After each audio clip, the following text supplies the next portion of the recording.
So we have 60 new whales with huge amounts of Bitcoin.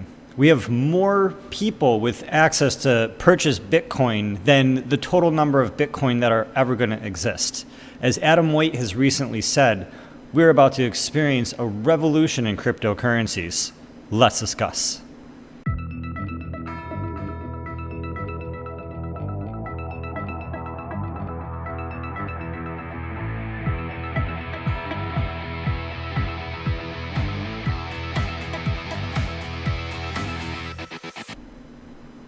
Hey everybody, I'm Gary Palmer Jr., you're you, and together we are Minting Coins, your trusted source for crypto news and so much more.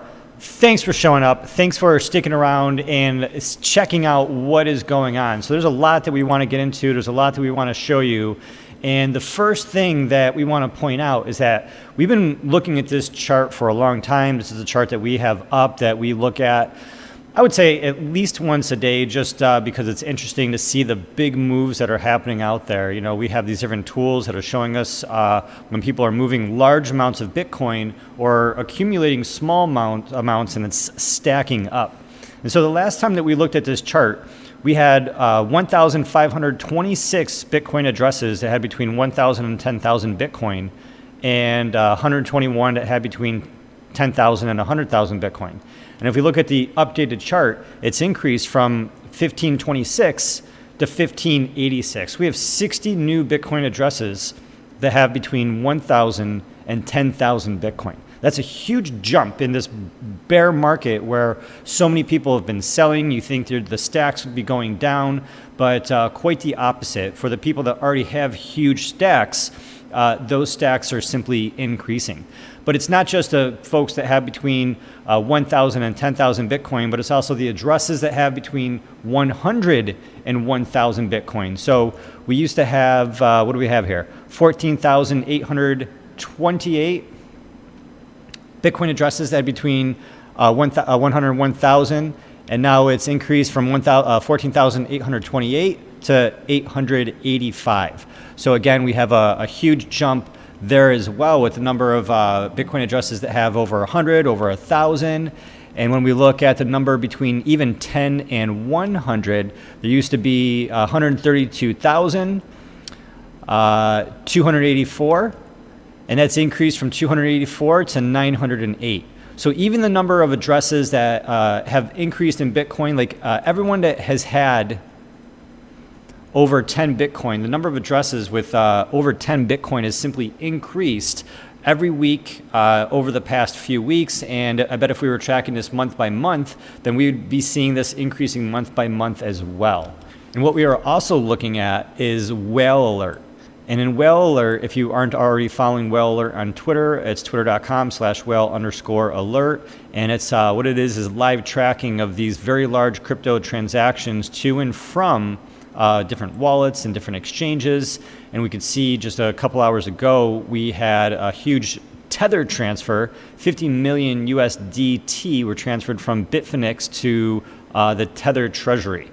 And so that's just a huge amount of Tether that's being moved around. We definitely do not recommend that people hold Tether. We think it's huge risk. We think Bitfinex is a huge risk.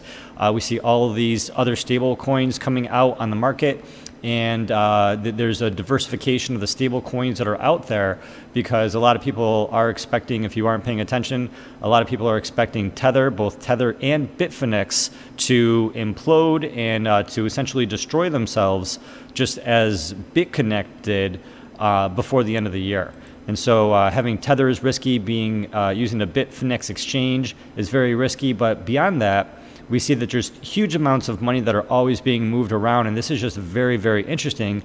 Here's another example, 80 million USDT being moved around.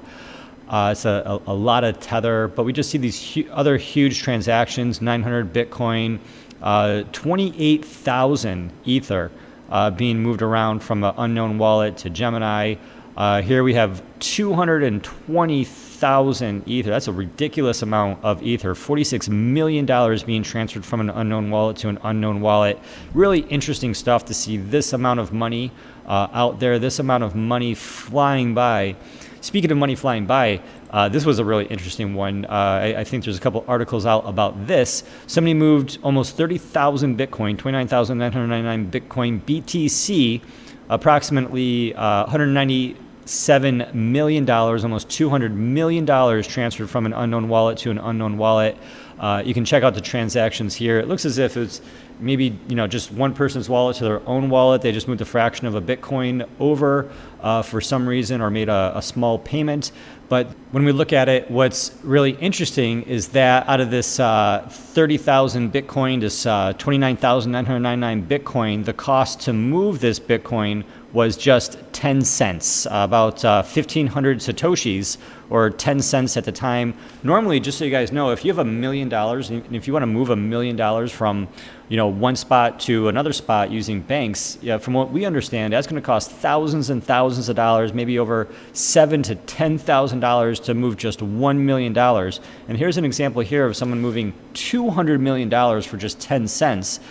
No middlemen, no huge fees, no loss in security.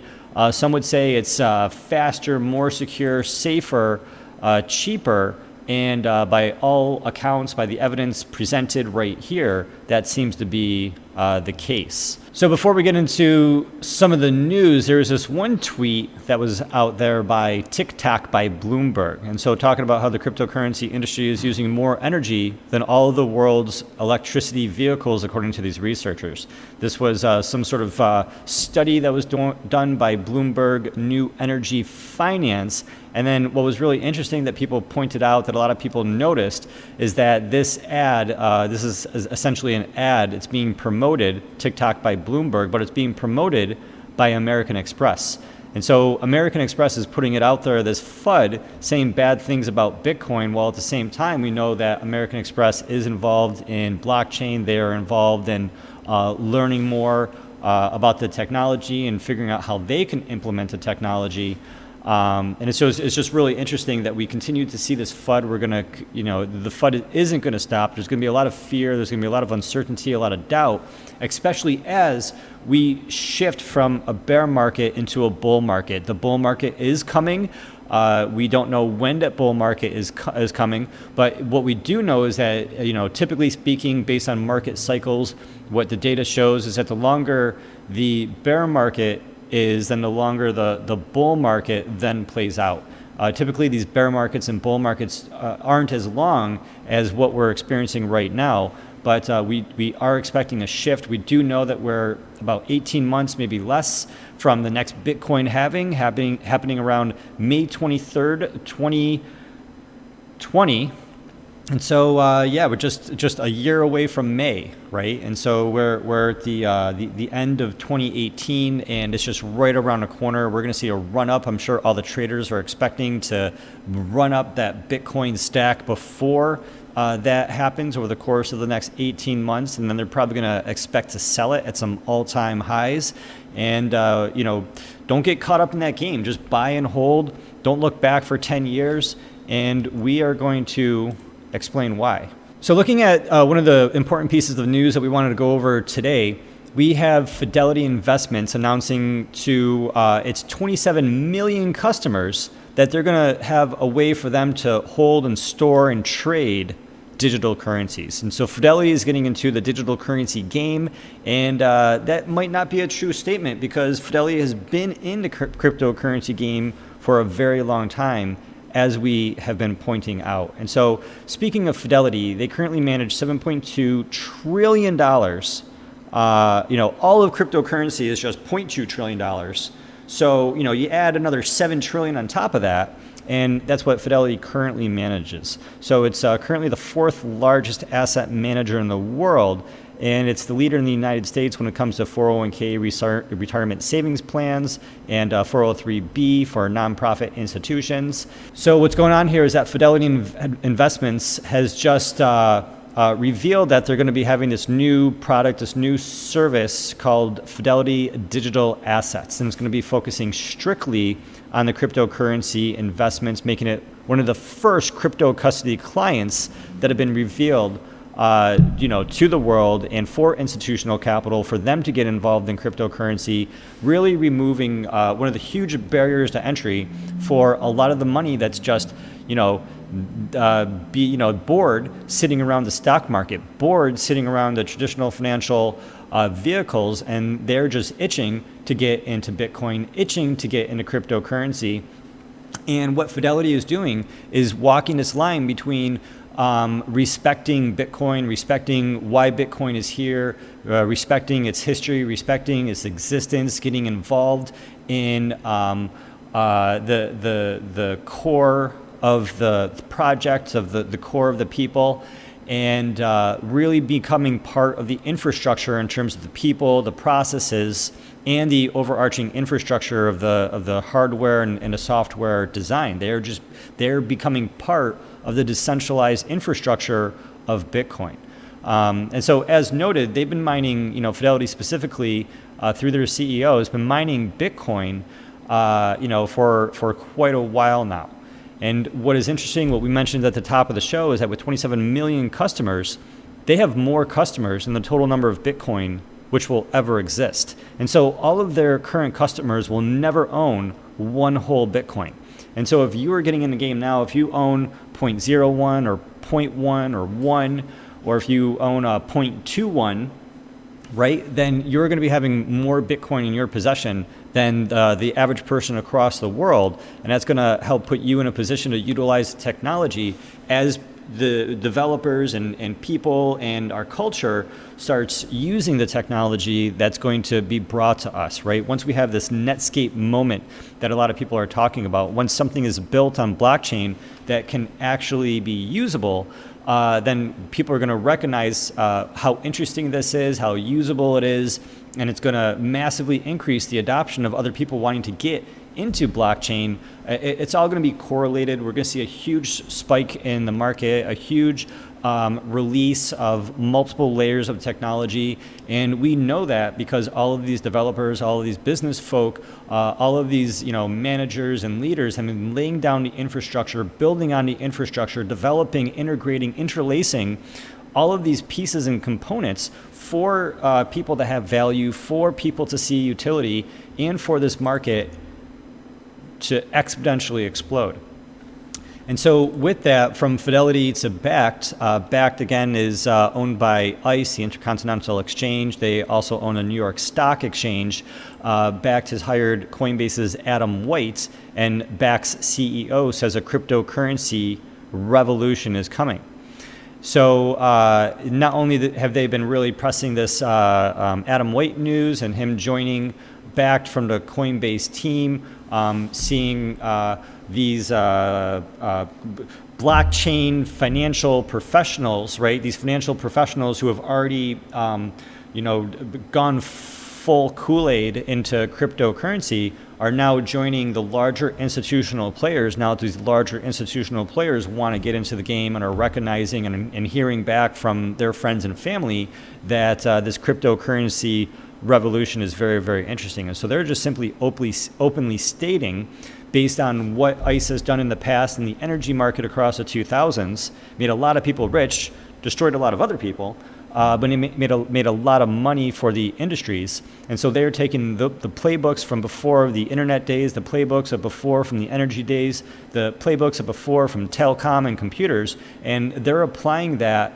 to what's happening now, and they're seeing a revolution in technology, of systems, of infrastructure, and they're positioning themselves to be at the center of that, controlling what might be, the largest, futures and exchange for institutional capital. And so they're going to be competing with Fidelity. They're going to be competing with the Nasdaq. They're going to be competing with a lot of other organizations in America and around the world. These things are going to be regulated through the SEC, through the CBOE, through FINRA. I'm sure at some point they're going to come together and the laws will be passed. We know that regulators lawmakers, people in the Trump administration, the executive branch of the United States government. They are looking into cryptocurrencies. They are developing policies. I'm sure they are putting pen to paper and drafting possible legislation. They are meeting with Ripple executives. They are stirring fears of Bitcoin using too much energy versus using a distributed ledger technology such as Stellar or Ripple, and depending on whose ear they have. And so there's a lot of change coming. There's a lot of money to be made. When we're talking about a multi-trillion-dollar business with cryptocurrencies moving forward, all of this institutional money, these traditional financial services companies, they want to be part of the trillions and trillions of dollars. When we are not, we are just at 0.2 trillion right now. They want to be part of this, and so they are going to help ensure that the regulation goes through that. Creates a lot of regulation, creates a lot of restrictions, creates a lot of red tape. To what degree and how far-reaching remains to be seen. But we do have signs of what they're saying, that they want to be restrictive on the currencies, but they don't necessarily want to be restrictive on the technology. They're still going to come after people who create smart contracts that do things that they don't want them to do. They're going to hold developers personally liable. But at the same time, they want their own developers to be developing. They want people to be using these systems. They recognize the strength of the networking effect, the network effect of developing on top of Bitcoin, on top of Ethereum, on top of the existing cryptocurrencies that already have a huge competitive advantage in terms of the network adoption, the sophistication of these blockchains. And, maybe over hundreds of years, it may boil down to that there's only one major blockchain, just like right now there's only one major internet. But until that happens, we're going to be living with multiple blockchains for a long, long time to come. Real quick, last point, just to underscore some of this, is that there are a lot of patents out there. And some of these patents are based in companies that are based in China, some are based in America.